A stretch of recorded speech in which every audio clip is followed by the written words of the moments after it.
Dios me los bendiga y los guarde.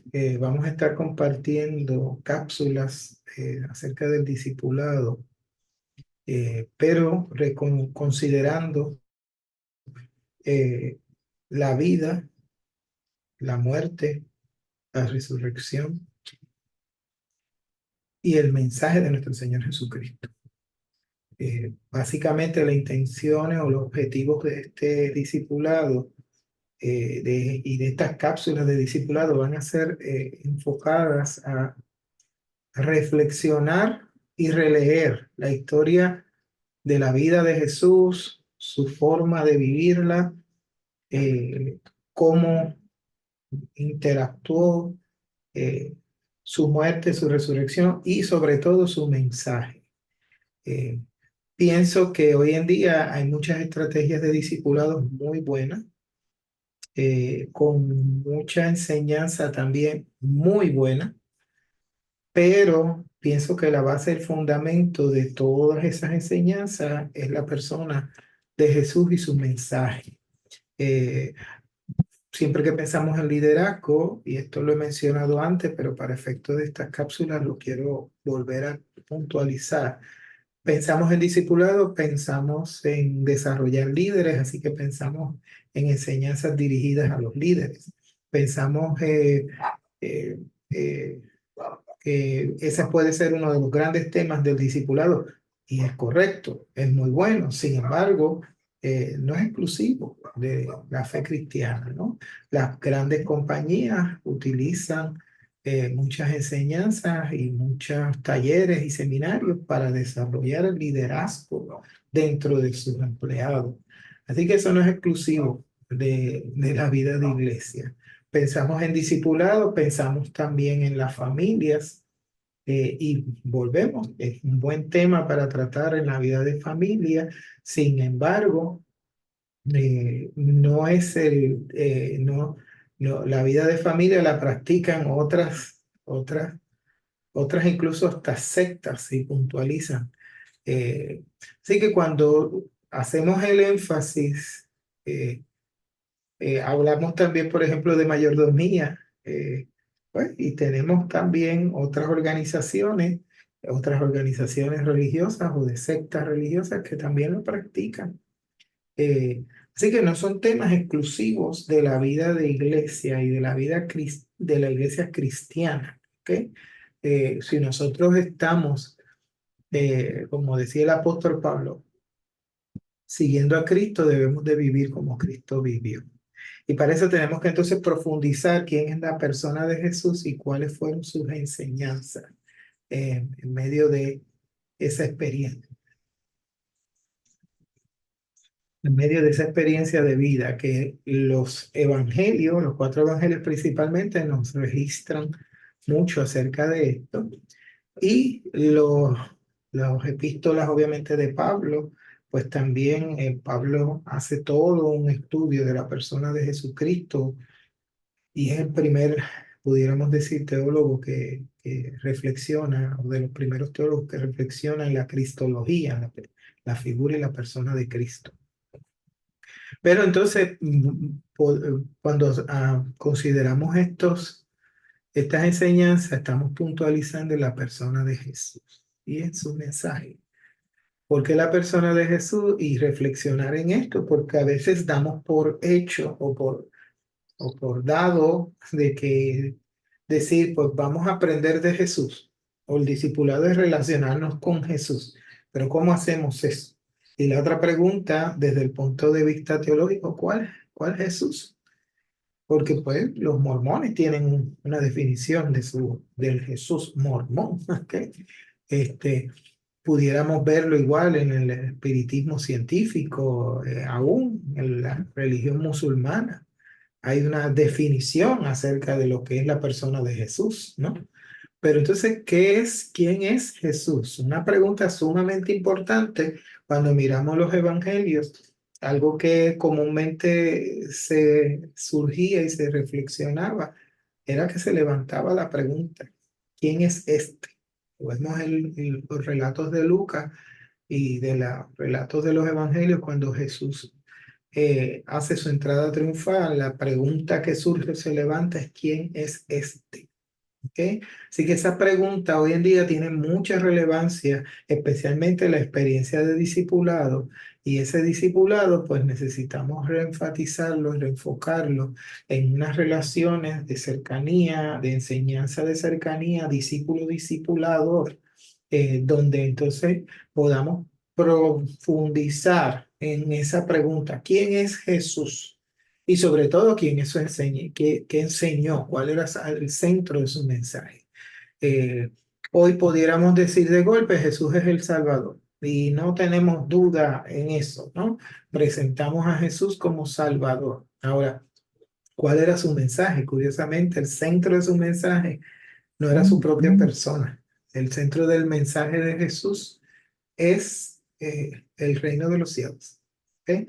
Y en estas cápsulas yo voy a estar haciendo énfasis no solo de este mensaje, sino cómo lo empezamos a aplicar. Ya de golpe ahí tenemos una aplicación para líderes y ministros, ¿no? En una era donde la imagen es tan importante y la figura de la persona, presentar la gente es tan importante. Jesús, que es el Salvador, es el centro de la salvación. Cuando proclama su mensaje, el centro de su mensaje no era su persona, era el reino de los cielos. ¿Ok? Entonces eso es interesante, porque ya nos enseña que tú y yo no somos el centro de ningún mensaje, que tú y yo no somos el centro de ningún ministerio. Jesús es el centro de la salvación y el reino de los cielos es el centro del mensaje de nuestro Señor Jesucristo. Así que en este discipulado, yo pienso que cualquier discipulado que incluya bien el desarrollo de liderazgo, esos temas son importantes, de la familia, de la mayordomía, pero que tenga de base la persona de Jesús y su mensaje, especialmente el reino de los cielos. Esas definiciones van a ser el fundamento de enseñanza para los cristianos y las cristianas de este tiempo, que son fundamentalmente serios y necesarios, más cuando tenemos una crisis de valores. ¿Ok? Así que la pregunta principal que tenemos que empezar a hacer, ¿cuáles son los valores del reino de los cielos? Y eso lo vamos a ver en otras cápsulas que vamos a ir tocando y trabajando en torno a esto. Pero de golpe quiero empezar puntualizando. Jesús es el centro de la salvación, el reino de los cielos es su mensaje. Y entonces cuando miramos esta experiencia, nos damos cuenta que la vida del reino de los cielos, como mensaje de Jesús, es una relación del diario, es una relación de vida, ¿ok? Es de experimentar diariamente ese reino de los cielos. Así que el encuentro con Jesús, y ya desde ahí empezamos a reflexionar y a profundizar. Siempre y tradicionalmente miramos que una persona se convierte cuando, cuando toma una decisión en un momento, en un instante, da su corazón, como lo decimos, entrega su corazón, recibe al Señor como Salvador, y eso es lo que marca la conversión. Pero para efectos de estas cápsulas queremos ir reflexionando y profundizando, y nos damos cuenta que siempre para los evangelios es el primer momento, como la parábola del hijo pródigo que está queriendo llenar su estómago de algarroba. Ese primer momento de volver en sí, de ese joven volviendo en sí, dice, cuánta abundancia hay en la casa de mi padre, yo aquí perezco. Ese volver en sí fue un momento de conversión, pero fue un momento de conversión que lo mueve a la acción. ¿Ok? Él se levanta, él prepara hasta un discurso en su mente, en su corazón para decírselo al Padre. Él camina de donde está hacia el encuentro con el Padre. Entonces nos damos cuenta que la experiencia cristiana la hemos reducido a veces a que el encuentro con Jesús es que la gente toma una decisión pública, y después que la diga y yo oro y recibo al Señor, ya lo damos por convertido. Y yo pienso que el encuentro con Cristo es el primero de los muchos pasos que tenemos que dar en la vida cristiana. Entonces, Es sumamente importante cuando tú y yo recordamos ese primer encuentro con Jesús. Eso fue glorioso, eso fue maravilloso, eso es una experiencia que nos deja sin palabras. No podemos explicarla. Sin embargo, cuando nosotros entonces reflexionamos, tú y yo sabemos que ese primer encuentro verdaderamente lo que hace es posicionarnos para muchos otros encuentros que Dios quiere producir. Si lo miramos en términos, por ejemplo, de la experiencia de Abraham, Dios llamó a Abraham, tuvo ese primer encuentro Abraham con Dios. Dios lo llama, lo invita a que deje su parentela, que deje sus cosas y su tierra y se vaya a la tierra que él le va a mostrar. Pero esa no fue la única conversación de Dios. Ese no fue el único encuentro de Dios con Abraham. Hubo más encuentros. De la igual manera, vemos a Moisés, tiene un encuentro inicial con el Señor en la salsa ardiendo, pero ese no fue su único encuentro. Cuando usted sigue leyendo la vida e historia de Moisés, usted se da cuenta que hubo múltiples encuentros. Así que la vida cristiana nos posibilita un inicial encuentro con Cristo donde se comienza la conversión y la conversión es dar esa vuelta para empezar a caminar en rumbo a lo que Dios quiere. A experimentar diariamente ese reino de los cielos.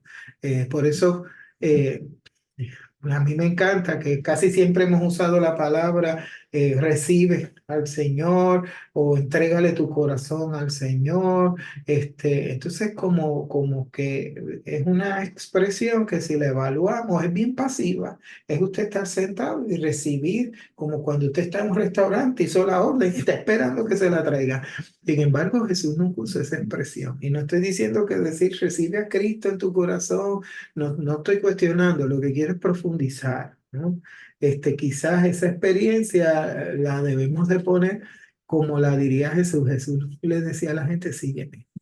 Y esa palabra, sígueme, es revolucionaria. Esa palabra sígueme fue la que levantó a Bartimeo, la que le pidió a Zaqueo que bajara del árbol. Es la palabra donde nos reta a levantarnos y a caminar. No es pasiva esa palabra, es una invitación activa.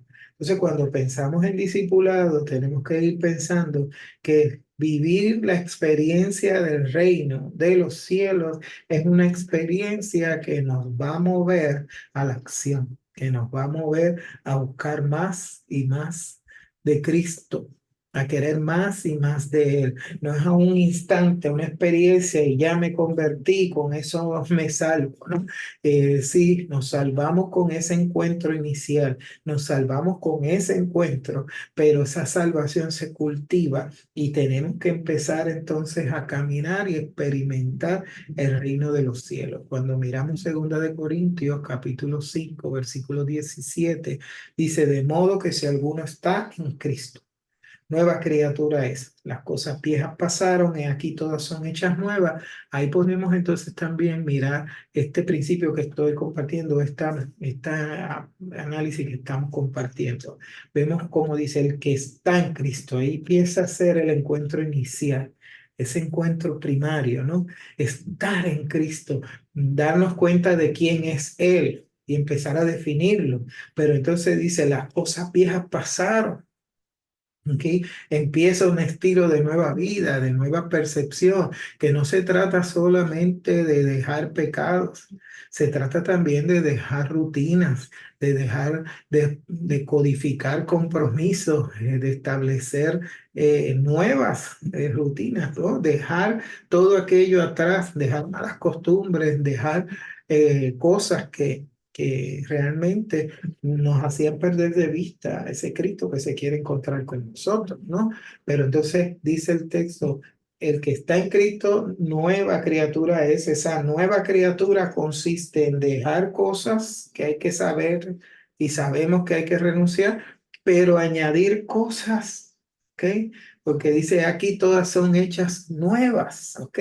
Así que esa dimensión de la novedad nos va dando a entender ese reino de los cielos es novedad de vida. y de vida espiritual. El discipulado tiene que ser dinámico, donde nos levantamos, nos paramos, seguimos a Jesús y empezamos a desarrollar un estilo de vida diferente, nuevo, donde dejamos cosas atrás, pecados, estilos de vida que no nos edifican, dejamos cosas atrás, pero añadimos. Hay gente que se queda pensando que la vida cristiana es soltar y dejar y renunciar meramente. No, no, la vida cristiana también es añadir y añadir la vida del reino, la experiencia del reino, la búsqueda de ese Dios en medio del reino, abrir nuestro corazón a ver qué Dios está haciendo. Así que, de golpe, resumiendo en esta primera cápsula, Cristo es el centro de la salvación, el reino de los cielos es su mensaje. El reino de los cielos es una experiencia de vida diaria. Jesús nos llama a seguirle y a descubrir ese reino de los cielos. En eso consiste el encuentro con Cristo, en ese estar para que seamos nuevas criaturas que deja cosas atrás y añade una novedad de vida de descubrir las profundidades y hermosuras del reino de los cielos. Dios te bendiga, Dios te guarde y comienza a reflexionar en esta experiencia de encuentro desde la perspectiva del reino y analizar qué más nos enseñan los evangelios y la Biblia acerca de esto. Dios te bendiga, Dios te guarde.